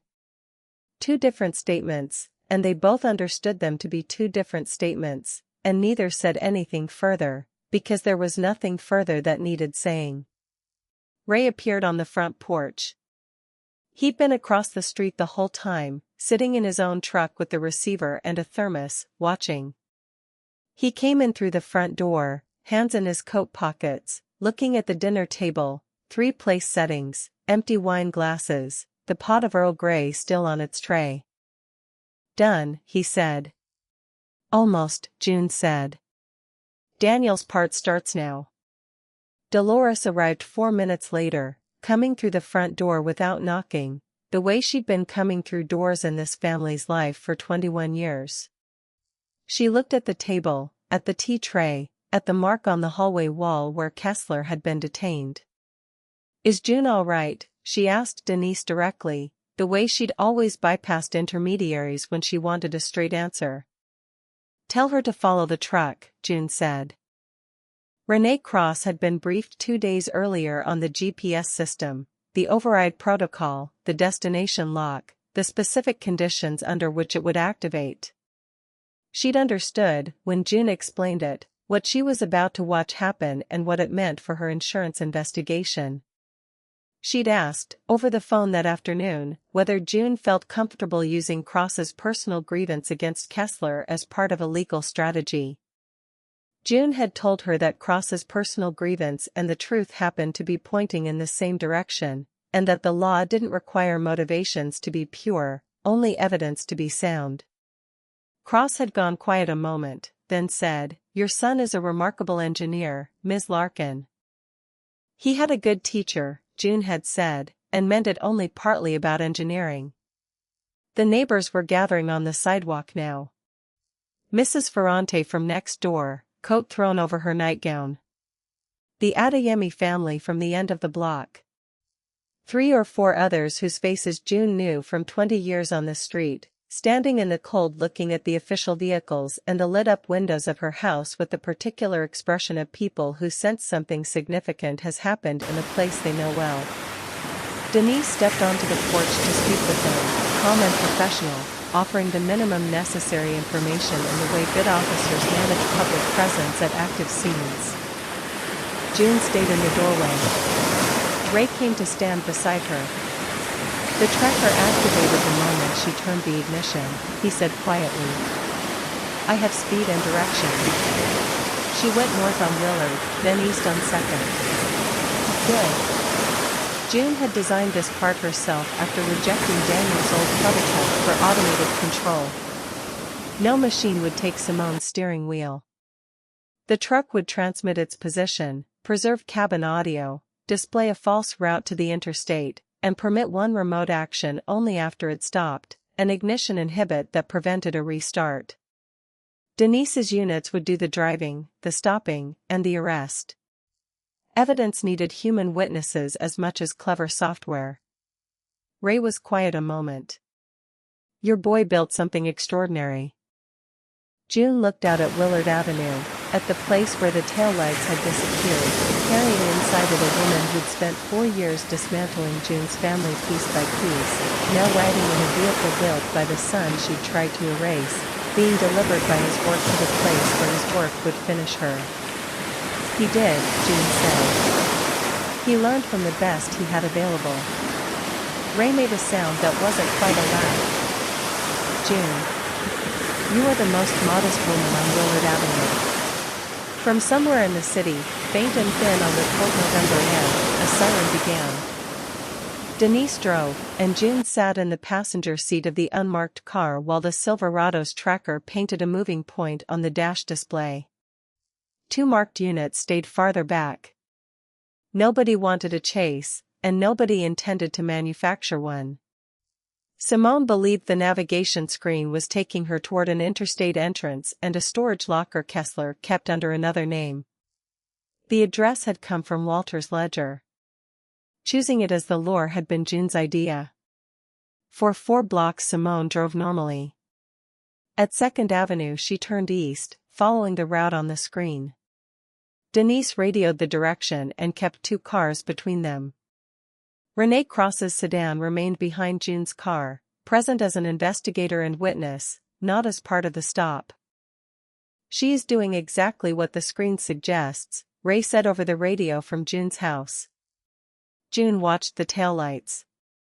Because she thinks the truck still belongs to someone she can outsmart. At the next red light, patrol cars moved into position ahead and behind.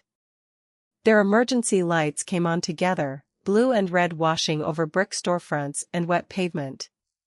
Simone braked hard but stayed in her lane. The truck stopped. Engine is at idle, Ray reported. June pressed the guarded switch Denise had authorized only for a stationary vehicle. On the Silverado's display, the harmless maintenance message Daniel had written months earlier appeared, restart disabled. Service required. The engine continued running, the system would not cut power in traffic. It simply meant that if Simone shut it off, she could not use it to run again. Denise parked at an angle behind the truck. Officers approached under ordinary felony stop procedure, voices amplified, instructions short and unmistakable. Simone looked once at the false route still glowing on the navigation screen, then at the police vehicles hemming her in. She put both hands where the officers could see them. The arrest happened on a public street under body cameras, not inside a machine Daniel had turned into a prison.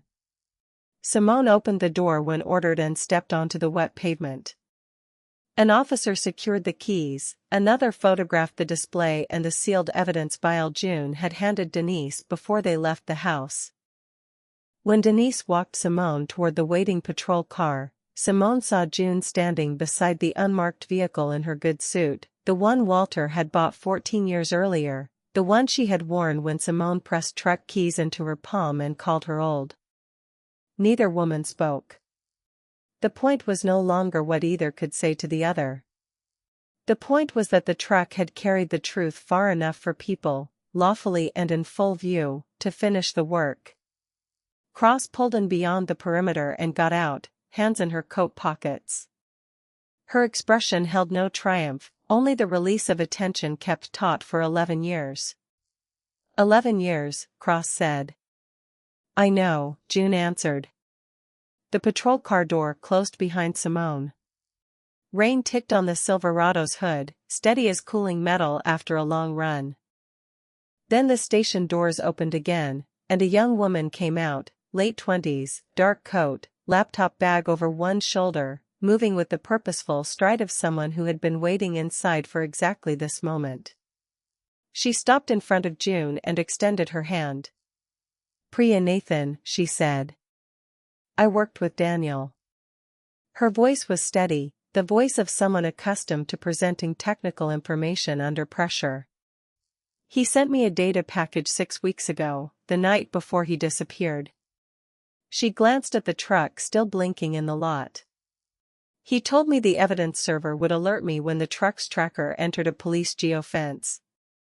The alert fired 18 minutes ago, and Denise had already given me the station address.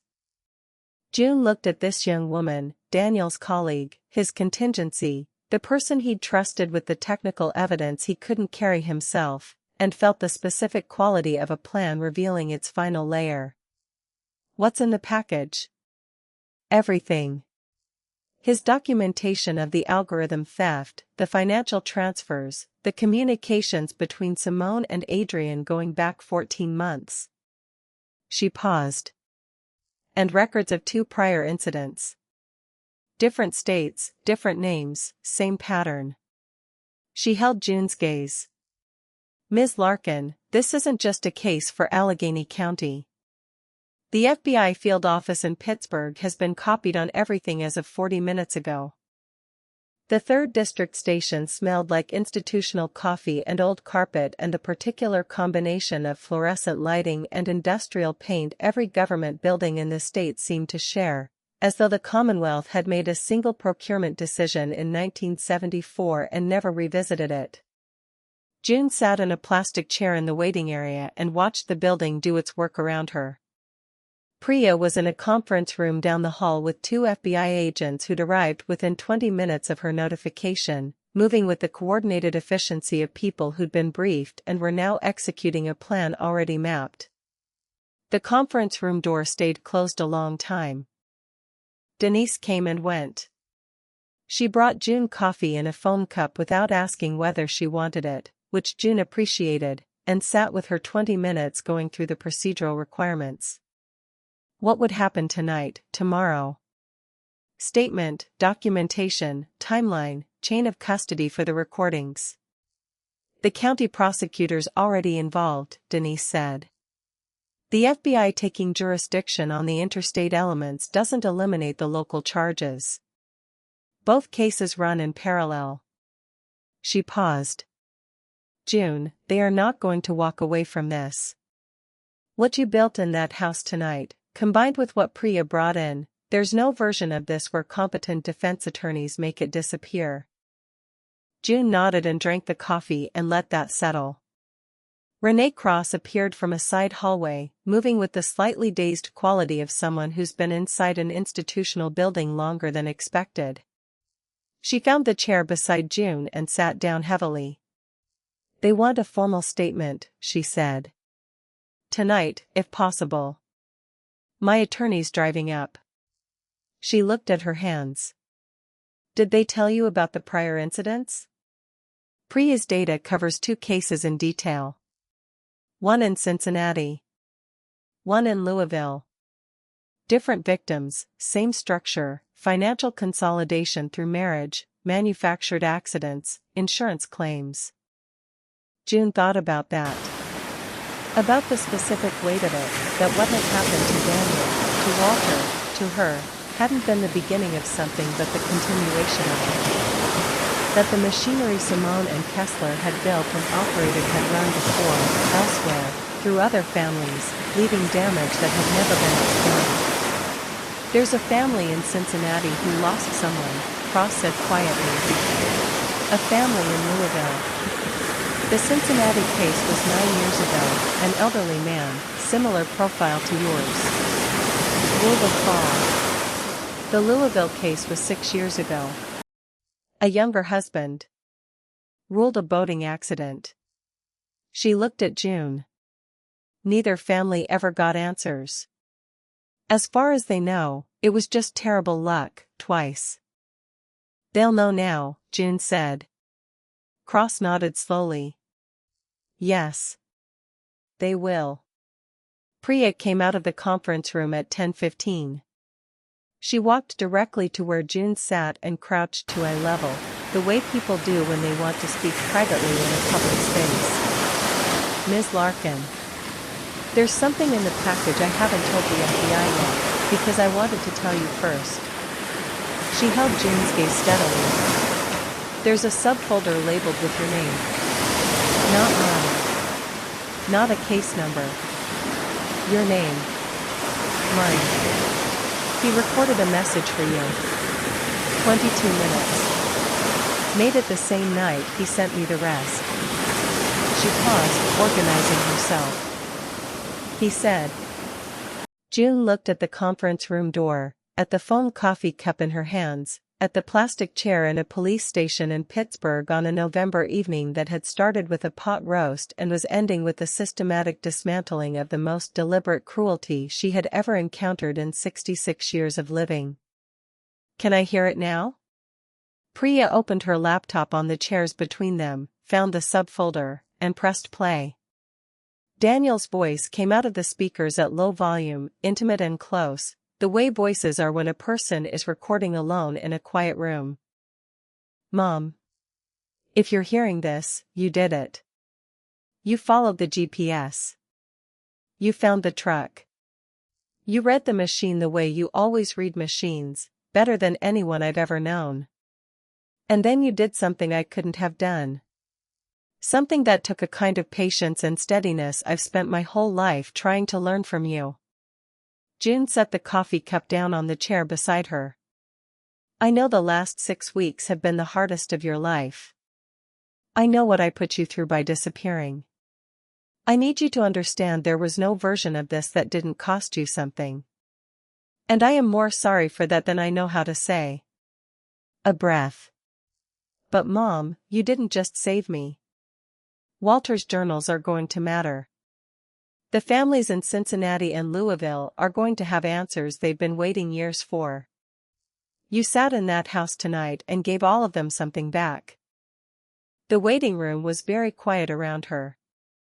"I'm at the workshop on Dennis Avenue. I've been watching the news feeds on my phone. I know it's done. I know you're probably sitting somewhere uncomfortable right now, drinking bad coffee." A pause, and something in his voice shifted, younger, less composed. "Come home, Mom. I've been waiting long enough." Priya closed the laptop gently. June sat a moment longer. Then Denise appeared in the hallway and walked over, holding out a folded piece of paper. "I think you have somewhere to be," she said. June unfolded it. An address on Dennis Avenue, written in Denise's careful block print. She'd known that address 50 years. The Kovalik shop, where Daniel and Walter, no. Where Daniel and June had fixed a transmission on a Saturday in July when he was 14, where he'd stood on a step stool to reach the upper bracket, where the smell of machine oil had been the same as the smell of her own garage, where he'd handed her tools with the serious concentration of a boy who understood this was important work. She stood. "Denise," she said. Denise looked at her. "Thank you. For 20 years of showing up when it mattered." She put her hand out, and Denise shook it and held it an extra second, the way people hold handshakes when they mean more than the handshake contains. "Go get your son," Denise said. Dennis Avenue ran through the flats along the river quietly, without ceremony, the way streets run when they've carried working people for several generations and no longer need to announce themselves. The Kovalik shop sat 3 blocks off the main strip, single-story brick, mortar gone gray with age, a roll-up door facing the street. June hadn't been on this block in 11 years. She parked and sat a moment with the engine off. A thin line of light showed under the roll-up door, work lamp light, not overhead fluorescence, the specific quality of light that meant someone inside was doing something careful and private. She'd kept that same light burning in her own garage 1,000 evenings, long after the overhead stopped making sense, just her and whatever needed fixing and the particular quiet of a space given over entirely to the task at hand. She got out. The air was cold and still, the way Pittsburgh air settles after midnight once the wind off the rivers finally quits. Her breath showed white. Her suit wasn't warm enough, and she didn't care even slightly. She knocked on the side door. 3 knocks, 2 quick, 1 slower. The same pattern she'd knocked on his bedroom door for 2 decades without ever deciding to. She hadn't realized she was doing it until the sound was already in the air. Footsteps inside. The bolt sliding back. The door opened. Daniel stood in the doorway with the work lamp behind him. Thinner than he should have been, 6 weeks of irregular eating showing in his face and the hang of his shirt. Longer hair, a beard he wouldn't have chosen. But the same eyes, the same dark brown eyes that had looked up at her from a hospital bassinet 34 years ago, when she was a new mother with no idea what she was doing and complete certainty she'd spend the rest of her life figuring it out. He looked at her a long moment. "Mom," he said. His voice broke on the single syllable, not dramatically, just a hairline fracture, the kind that only shows if you know where to look. She knew where to look. She stepped through the door and put her arms around her son. He was real, solid, warm, and real, the specific physical fact of a person you've known their entire life, whose weight you understand without thinking, whose presence registers not as information but as recognition. His shirt smelled like machine oil and old coffee and the staleness of a space lived in without being meant for living. None of it mattered at all.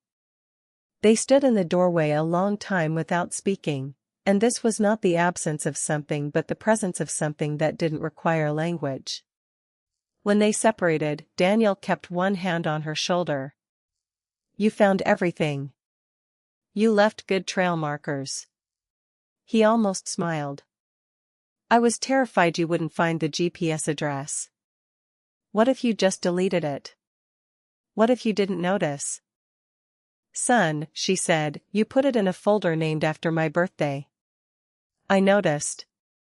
The smile finished itself, the same smile he'd had at 12 years old on a step stool in her garage. The smile of someone who's done something they're pleased with and can't entirely hide it. She had missed that smile with an intensity she couldn't have measured until this moment, looking directly at it. They moved inside. Daniel had made the space functional the way engineers make spaces functional, not comfortable, but organized. A cot against one wall, a folding table with 2 laptops and several legal pads, a space heater working hard against the cold and winning only partially.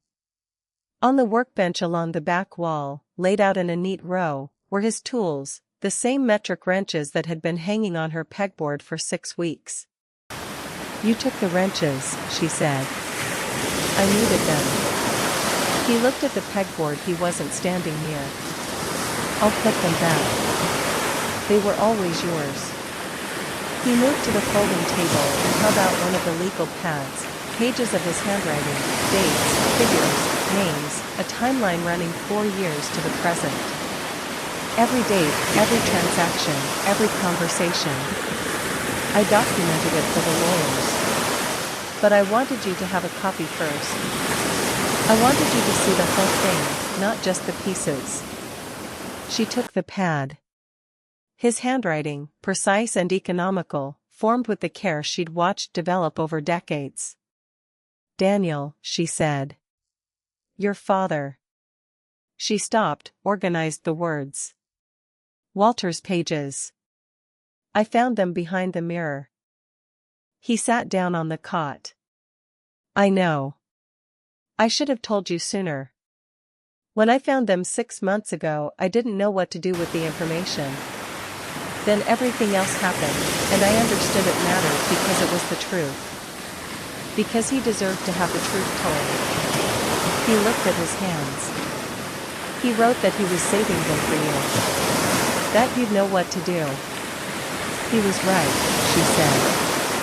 He usually was, Daniel said, about most things. Outside on Dennis Avenue, the city was quiet and cold and going about its life. There were lawyers and statements and FBI procedures and a legal process that would take months, 100 things that still needed doing. None of them needed doing right now. Right now her son was sitting on the edge of a cot in a machine shop, and she was standing 3 feet away, and they were both exactly where they were supposed to be. "So," she said, looking at the tools on the bench, the work lamp, the cold brick walls. "You want to fix something together?" Daniel stood and reached past her to the workbench, picking up the metric wrench set and holding it out with both hands, the way he'd held things out to her since he was old enough to understand that handing someone the right tool at the right moment was its own kind of language. "I've got a transmission in the back," he said. "Old Mr. Kovalik left it here years ago. Never got finished." She took the wrenches. "Then let's finish it," she said.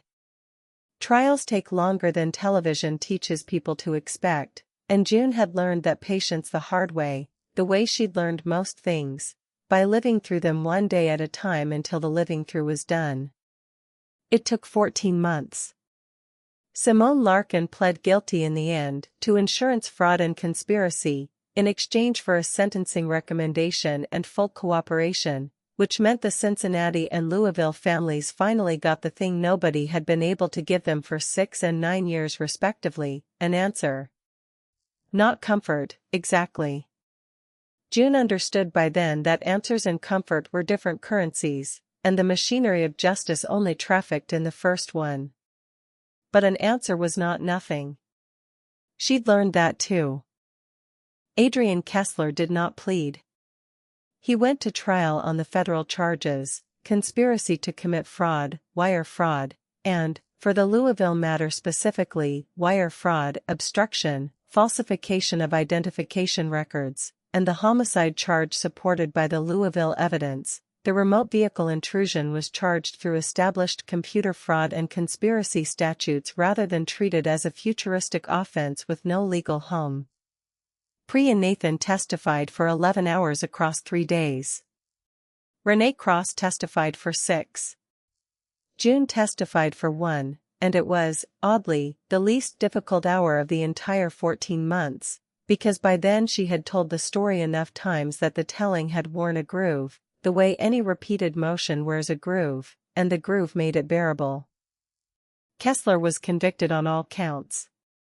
He is currently serving a sentence that will keep him in a federal facility past his 81st birthday, assuming he lives that long, which the actuarial tables suggest is unlikely, an irony June noted once, out loud, to Denise Okafor, and then never mentioned again. The Millbrook property is still in the family.